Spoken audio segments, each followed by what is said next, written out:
Bonsoir et bienvenue dans Mimi numéro 26, c'est le magazine de l'insolite et des mondes invisibles. Bonsoir Jérôme. Salut Antoine, bonjour tout le monde. Alors pour ce numéro, ça va être un numéro un petit peu exceptionnel où en réalité on va pas vous présenter de news insolites cette semaine avec Jérôme. Eh bien la raison c'est que avec Jérôme nous avons été au festival de l'étrange rendez-vous organisé par Damian à Cachan près de Paris. C'était les 19 et 20 mars. Ça s'est bien passé, Jérôme? On a passé un super moment, vraiment un super week-end. Très belle Ouais, organisation de Damian, très bien organisée, et des belles personnes, des belles rencontres. C'était très sympa. C'était assez exceptionnel. Malheureusement, quand il a organisé ce salon, on était encore en pleine pandémie, donc du coup, très peu de personnes ne pouvaient accéder. Voilà, c'était prévu pour 110 personnes, je crois, mais c'était très chaleureux. Et eh bien, on a eu le plaisir de côtoyer de très nombreuses personnalités et des auteurs, entre autres des auteurs aussi de Génération Cité d'Or, et à qui on a posé la question avez-vous quelque chose d'insolite à nous raconter en quelques minutes? Et voilà, eh bien, on a 4 personnes qui sont prêtées au jeu. Et les premières, eh bien, c'est un duo, c'est Marguerite et Omar du GREP, le groupement de recherche et d'études des phénomènes paranormaux, où là, forcément, de l'insolite, eux, ils en côtoient tous les jours. Et eh bien, ils vont nous en donner un petit aperçu. Bonjour Omar, bonjour Marguerite. Bonjour. Est-ce que vous avez quelque chose d'insolite à nous raconter? On a toujours quelque chose d'insolite à raconter. Vas-y Omar, commence. Oui, Marguerite, ouais, si tu me parlais de Fougeray, effectivement, c'était un peu plus d'1 an, je suis retourné à Fougeray pour quelques jours. Et bon, des fois il se passe des choses, des fois il se passe rien. Mais là, cette fois-là, il y a encore eu un événement un petit peu étrange. Donc j'étais avec des amis à côté de la pièce principale. On s'apprêtait à manger en fait. Tout était déjà prêt dans la salle principale. Moi j'étais le dernier dans la cuisine que les gens connaissent, hein, ceux qui ont été à Fougeray. Et en fait il y avait des ustensiles qui étaient posés dans l'évier, qui allaient être prêts à laver. Et puis moi j'allais en cuisine, j'allais dans la salle à manger qu'on me posait avec les autres. Et je m'avance vers la salle à manger, et dès que je passe l'embrasure, j'ai senti un coup sur ma cuisse droite, puis quelque chose qui tombait le long de la jambe, quoi. Et puis là, je regarde par terre et je vois qu'il y avait une louche qui était au sol. Je ne sais pas d'où elle sortait, et en fait, cette louche, elle était 30 secondes avant, elle était dans l'évier, quoi, qui était 2-3 mètres plus loin. Et en plus, l'embrasure de la porte, elle n'est pas très large. Et c'est vraiment... Et quand j'ai senti le choc ici, moi, le sentiment que j'ai eu, c'est qu'elle est vraiment... C'est pas quelque chose qu'on m'a jeté, elle n'a pas fait un mouvement en cloche, hein. J'ai vraiment eu le sentiment qu'elle est sortie du mur, quoi, de l'embrasure de la porte. Donc c'est comme si elle s'était dématérialisée de l'évier, puis qu'elle s'est matérialisée à côté de ma cuisse, puis elle est tombée par terre, quoi. Donc ça, c'est vraiment un truc... qui m'a un petit peu étonné, marqué. Puis c'est vrai que ça fait un moment que j'étais en demande de ce qu'on appelle les phénomènes d'apport. Il y a des gens qui ont des phénomènes, des fois il y a des objets qui apparaissent, qui sortent de nulle part, des pièces. Et je pense que pour la louche, là, c'était un phénomène d'apport. Donc voilà, ça c'est le dernier truc que j'ai eu qui m'a un petit peu marqué. Eh bien, merci Omar. Voilà. Et pour ma part, c'est en séance d'écriture automatique. Donc j'étais en état de conscience modifiée. Omar m'assiste toujours sur les écritures des écritures automatiques. Et en fait, à cette séance, il y a eu un truc, pour moi en tout cas, qui a été extraordinaire. C'est que je me suis vue en état de conscience modifiée. J'ai vu en fait des entités venir vers moi, me dire « Viens, on va te montrer ». Et là, d'un seul coup, je me suis vue autour de la table, mais je me suis vue surtout en état de conscience modifiée. Omar était à côté en train de me lire. Et je pouvais discuter avec lui et je lui disais « Omar, je suis à côté de toi et en fait, je te vois, je me vois ». Et je lui retraçais par écrit ce que j'étais en train de vivre de l'autre côté. Et à ce moment-là, les entités m'ont dit « Mais tu sais, t'es pas obligé au bout d'un moment, tu ne seras pas obligé de te mettre en conscience modifiée pour pouvoir faire de l'écriture automatique comme ça. Tout pourra se faire en direct ». Et ça, c'est impressionnant parce que pour le coup, l'écriture automatique, souvent, on ne se souvient pas en fait des séances d'écriture automatique puisqu'on est en état de conscience modifié. Et depuis cette séance, je me souviens des écritures automatiques, de ce qui s'est passé pendant les séances parce qu'en fait, c'est comme si j'étais présente autour de la table, comme si pour le coup, il y avait vraiment mon esprit physique et mon esprit, on va dire, de conscience qui peuvent avoir leur propre indépendance. Voilà. Et ça, c'est impressionnant. À vivre, c'est très impressionnant. C'est une sortie de corps, en fait. Ouais, une sortie de corps, mais consciente. Ok. Eh bien, merci Marguerite et merci Le Grep. Merci. Et oui, aussi, lors de ce week-end, moi, j'ai eu le grand plaisir de rencontrer Christophe et Violette, son épouse, qui est magnétiseur et rebouteux, et vraiment, c'est des personnes très très très gentilles. Et d'ailleurs, quand Christophe t'a partagé justement une petite news insolite par rapport à des pierres levées qu'il a à côté de chez lui. Bonjour Christophe. Bonjour Antoine. Est-ce que tu aurais quelque chose d'insolite à nous raconter? Eh bien, j'ai la chance d'habiter dans une région absolument magnifique, le Lot, sur la vallée entre Figeac et Saint-Cyr-la-Popie. Et le Lot est un des départements où il y a le plus de dolmens, puisque 500 dolmens ont été répertoriés par Jean Clotte, qui en a fait une thèse en 1977 qui a été publiée au CNRS. Et il y a longtemps déjà, en photographiant quelques-uns de ces dolmens, j'étais attiré, je ne savais pas pourquoi. Et j'y suis revenu après l'émission d'Éric Charpentier qui a été passée sur la concurrence, sur Nurea TV en décembre 2019. J'ai eu l'occasion de dire, mais au fait, si j'allais moi aussi voir s'il y avait une relation entre les dolmens. Et j'ai commencé à prendre quelques mesures sur le terrain des dolmens que j'avais repérés 10 ans plus tôt. Et là, en cherchant les angles, en cherchant la symbolique du carré, je trouvais rien de spécial. Et puis, à un moment, m'est apparue une chose absolument extraordinaire. Mais je me dis, quand j'avais le dessin de quelques domaines, je dis, ça me rappelle quelque chose, ça me rappelle une constellation. Et pas n'importe laquelle, Orion. Et finalement, en cherchant bien, je me suis dit, oui, ça peut pas être autre chose qu'une carte du ciel, mais j'ai un souci. La constellation d'Orion, on voit bien la bobine. Alors on a Bételgeuse en haut, Bételgeuse en haut, on a la ceinture d'Orion avec les 3 étoiles. Et puis on a Rigel et Saïf. Et en travaillant sur la carte Géoportail, il me manquait Saïf. Je ne l'avais pas répertorié. Et donc je me suis dit, si la constellation d'Orion est représentée au sol, je devrais trouver à cet endroit précis, qui est sur le cause de Cajar, un dolmen qui représente l'étoile qui me manque. Et je dis à Violette, mon épouse, il va falloir que tu comprennes notre pelle et notre pioche parce que je suis certain qu'on va trouver un dolmen sur le cause de Cajar. Et puis en fait, en prenant contact avec ce Jean-Claude qui existe toujours, puisque c'est un monsieur qui est un préhistoricien fort reconnu, puisqu'à 86 ans, quand je l'ai eu au téléphone, il était encore directeur de recherche sur la grotte Chauvet et Cosquer. Il me dit, oui, Cajar, je sais, il y a un dolmen, Perrault-Leibado, mais je ne sais plus exactement où il est, mais il est bien répertorié.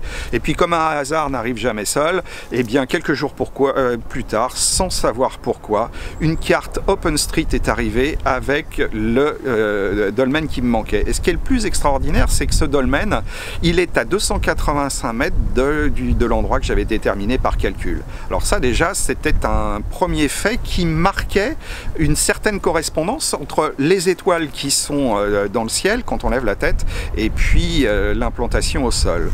Et ce dolmen dont il ne restait plus grand chose parce que la table avait été cassée et pas mal de pierres avaient été récupérées par le propriétaire du terrain, pointait 74 degrés nord-est sur un autre dolmen qui lui est en parfait état et qui fait partie d'un groupe de 4 dolmens et qui correspondrait, selon cette théorie que j'avance, à Rigel. Et alors là, je m'interroge un petit peu pour en savoir plus sur Rigel et je regarde sur les sites d'astronomie et là je découvre un truc, c'est que Rigel est, d'après les sites d'astronomie, une étoile double et peut-être même une quadruple. Et ce qui est extraordinaire, c'est qu'à cet endroit, eh bien, je n'ai pas qu'un dolmen, mais en fait j'ai un dolmen en parfait état, un dolmen dont la table a été cassée et 2 tumulus qui marquent les emplacements d'un ancien dolmen. Donc on a les 4 dolmens qui représenteraient l'étoile quadruple de Saïf. Et puis, quand on cherche un petit peu plus loin, eh bien, on se voit qu'à côté d'Orion, il y a la licorne, et on peut trouver au sol les dolmens qui correspondent à l'implantation de cette constellation. Comme un peu plus au sud, côté Aveyron, on va découvrir que le grand chien est représenté avec son étoile alpha Sirius, et là encore, au sol, on a 2 dolmens à 50 mètres ou à peu près l'un de l'autre. Donc voilà, ça fait partie des petites choses extraordinaires. À ce jour, j'ai 3 constellations qui sont avérées, peut-être 4, peut-être 5, et peut-être le plus gros dolmen du lot qui correspondrait à Aldébaran. Mais il y a encore des recherches à faire et plein de lièvres à soulever, puisque sur la constellation du lièvre, effectivement, qui est juste en dessous, on devrait aussi pouvoir trouver des choses. Eh bien, merci Christophe. À bientôt. À bientôt, Antoine. Alors nous avons aussi eu le plaisir de croiser la route de Stéphane Royer, que les lecteurs de Génération Cité d'Or connaissent bien, entre autres pour ses articles sur l'ufologie qu'il nous agrémente maintenant à chaque numéro. Et je vous renvoie sur son article sur le triangle des Bermudes dans GCDO numéro 8. Et là, bien forcément, il nous a donné une petite news UFO. On l'écoute. Bonjour Stéphane. Bonjour Antoine. Alors, est-ce que tu as vécu quelque chose d'insolite? Alors oui, j'ai vécu un certain nombre de choses insolites. Je vais te citer la plus récente en fait. Il se trouve que l'année dernière, donc j'étais au salon j'étais à l'étrange rendez-vous organisé par Damian. Ça se passait à Blandas, donc on était dans le sud de la France, dans les Cévennes. Et il se trouve qu'avec un groupe d'amis, le soir, on surveillait le ciel, évidemment, parce qu'on est passionné d'ufologie, et on espérait voir quelque chose. Alors d'abord, on observait le ciel étoilé, ce qui est quand même un vrai luxe pour nous qui sommes de la région parisienne, avec ce ciel gris, une pollution lumineuse et une pollution de l'air aussi, même si elle n'est pas aussi intense qu'on veut nous le faire dire. Il se trouve que le dernier soir, c'était donc le dimanche soir, nous étions allongés, il était aux alentours de 23h30, on n'était pas loin même minuit passé, et il était pas loin de 1h du matin. Et à un moment donné, donc nous regardons le ciel étoilé, devant nous il y a une montagne, on est en direction de l'est si je me souviens bien, parce que j'avais regardé sur une carte a posteriori. Et en fait, à un moment donné, j'avertis donc mes amis, je leur dis regardez là, je pointe du doigt un endroit du ciel, et nous voyons s'élever au-dessus de la montagne 2 petites boules lumineuses qui font un angle comme ça, une boucle qui redescend derrière la montagne, et ça a duré 2 à 3 secondes.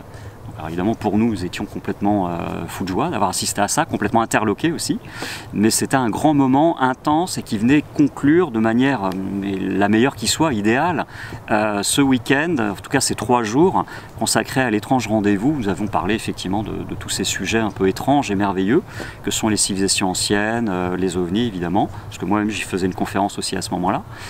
Voilà, donc c'était vraiment un très bon moment et un très beau témoignage, une très belle observation pour conclure ce week-end fabuleux. Voilà. Bien, merci pour ce témoignage, Stéphane.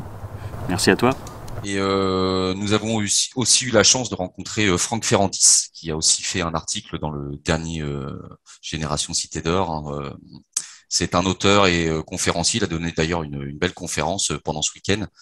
Et justement, il nous a partagé aussi un mystère sur des déplacements d'objets dans le temps et de chaussures rouges. On l'écoute. Bonjour Franck, est-ce que tu aurais une petite histoire insolite à nous raconter? Oh, j'en ai plein. La première qui me vient en tête, c'est peut-être une aventure qui est arrivée à une connaissance qui est réalisatrice. Elle fait tout un documentaire où il y a des choses totalement étranges, un petit peu avec des yokai, des choses comme ça. Et je lui dis, mais quelle est l'histoire qui est la plus proche de toi? Il me dit, bah c'est simple, c'est la première. Et en fait, c'est une histoire qui est arrivée à ma mère. Bah raconte-moi. Bah voilà. Tu vois, ma mère devait voir une grande prêtresse Shinto qui dit des oracles. Et donc celle-ci, évidemment, se met sur son 31, parce que vois-tu, au Japon, dans les années 60, on a l'habitude de se mettre sur son 31 lorsqu'on va voir quelqu'un d'important. Et dis, mais tu as l'air d'insister sur 131, pourquoi? Il dit, parce qu'il était complètement occidental. Et tu vas comprendre le problème. Imagine-toi que ma mère était habillée à la mode de l'époque, donc années 60, avec super petit tailleur, et elle avait fait venir de Paris une paire de chaussures rouges absolument superbes. Ah oui, je dis, je vois évidemment le problème. Donc elle se retrouve du côté de l'Iwakura, c'est-à-dire l'endroit où descendent les divinités, où se trouve la maison de la grande prêtresse qui dit les oracles. Et au stupeur, arrivant devant la maison, là où elle doit déposer les chaussures sur le sol, elle trouve sur la balustrade, en bois, les mêmes chaussures qu'elle. Je dis oui, en effet. Bon, j'imagine qu'une dame n'apprécie pas trop qu'une autre dame porte les mêmes chaussures qu'elle. Oui, elle est extrêmement surprise. Donc elle va voir cet oracle. Évidemment, voilà, elle lui dit des choses considérables, etc. Et elle a un petit peu retourné. Mais quand même, lui revient les chaussures rouges qui étaient apparues exactement les mêmes que les siennes. Et donc elle prononce simplement à la chamane. Et les chaussures rouges. À ce moment-là, l'assistante de la chamane apparaît et dit « Ah oui, les belles chaussures rouges occidentales, c'est moi qui les ai déplacées. C'est moi, je les ai mis sur la margelle, parce qu'elles traînaient sur le bois. » Et donc, visiblement, on se trouvait devant un ton assez particulier, passé potentiel vers futur et réactualisé. Comme si la boucle de temps était inversée. Comme si on était rentré dans un corridor assez particulier, comme si on était rentré dans un corridor qu'on appelle, je dirais, avec effet Ose. Peut-être que si on avait pris un compteur Gégère, peut-être qu'on aurait vu que la radioactivité en fait baissait. D'après les physiciens, c'est un signe que nous nous trouvons en fait dans un effet Ose et que la qualité de l'espace-temps en fait change. Nous sommes comme dans un corridor. Il y a dilatation de l'espace-temps. Allons savoir, nous nous trouvons sur un Iwakura, un lieu d'apparition majeure au Japon. Bienvenue dans le merveilleux. Merci Franck. Bien voilà Jérôme, donc une petite émission à part par rapport à nos chroniques hebdomadaires, mais j'espère que vous avez autant apprécié que nous les entretiens que nous avons eus avec tous ces conférenciers. J'espère que un étrange rendez-vous numéro 3 verra le jour. J'ai entendu parler d'une date 2024, mais c'est peut-être un scoop, peut-être que c'est pas encore fait, peut-être que Damien va me taper sur les doigts, peut-être qu'il faut pas que je le dise d'ailleurs. Oh non, pas aussi loin, on aimerait bien plus près quoi. 2024, ça pousse. Hein.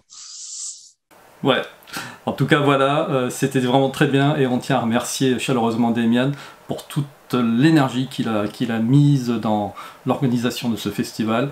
Et puis n'hésitez pas, si vous aussi vous avez envie de vous lancer dans l'organisation de festivals près de chez vous, voilà, il y a des conférenciers un petit peu partout en France qui seraient ravis de vous aider, de participer et de pouvoir enfin pouvoir parler librement après ces 2 ans un petit peu de fermeture des lieux culturels, on va dire. Et ce qui est passionnant, c'est de découvrir plein de personnes, on est tous, on va dire, sur les mêmes longueurs d'onde, donc ça fait vraiment du bien de passer 2 jours comme ça et échanger avec autant de monde, de parler de choses qui nous passionnent.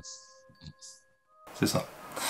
Et puis avant de couper, j'avais promis de faire une spéciale dédicace à l'UNEA, une lectrice de Génération Cité d'Or qui est venue nous voir sur le stand, c'est fait.